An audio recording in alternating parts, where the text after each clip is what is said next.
Hi everyone and welcome along. Now I taught a lovely watercolour workshop in Devon over the weekend, which meant that I got some wonderful seasonal local flowers from our local grower. It's such a treat to have those for the workshop, and then once the workshop's over I'm left with some absolutely amazing flowers and I just want to paint them all. And this made me think this would be a perfect opportunity to give you some of my top tips for painting flower arrangements. Tip number one is all about clearing the space and clearing your mind.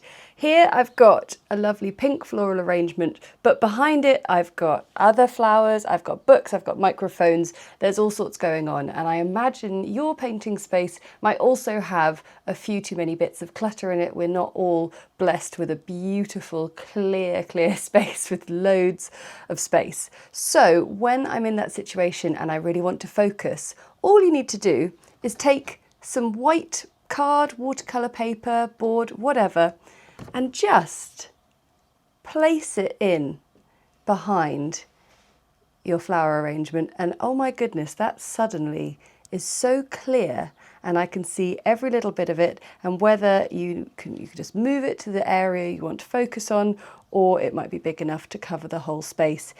Suddenly my brain has calmed right down and I can see exactly what I need to paint.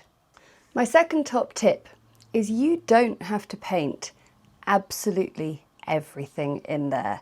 This is your inspiration point. It's great to help you with composition, but if you feel like there's just too much going on, it's too busy, then you can absolutely pick and choose what you want to paint. Now that might mean that you just are selective when you're doing your drawing or your painting, or you can literally come in and pick off a few leaves, take out a few stems.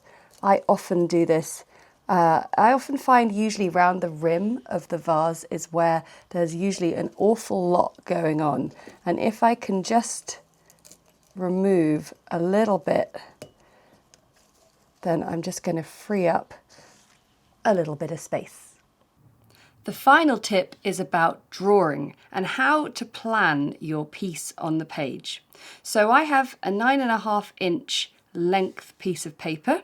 The first thing is I've made sure I've got a piece of paper that's got a little bit more height than maybe normally I would use.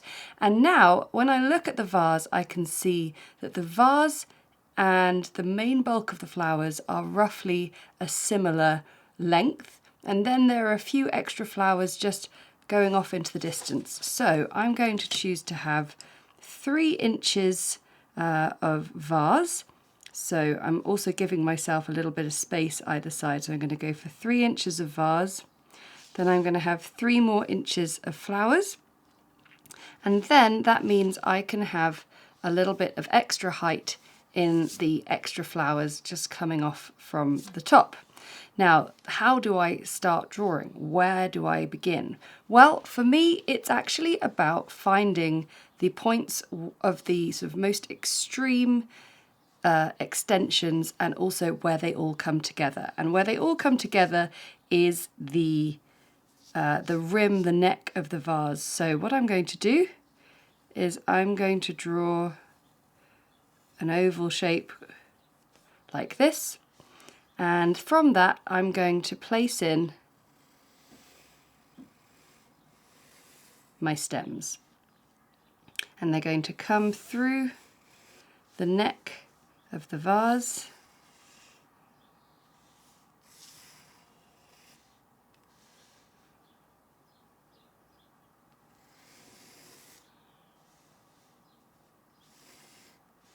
and like I said, you don't have to paint absolutely everything that you've got in front of you, but that actually is pretty much a good, accurate representation.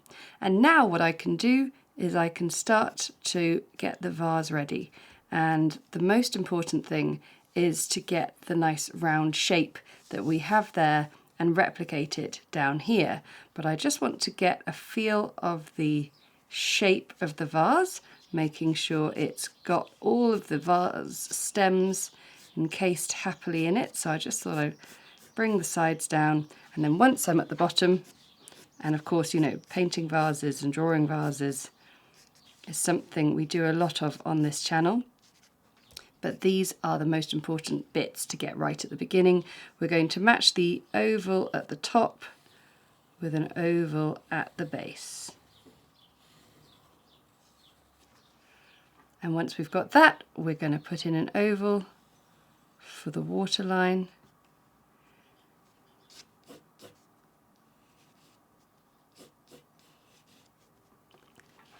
And there you have all the top tips you need to get started before painting a vase of flowers.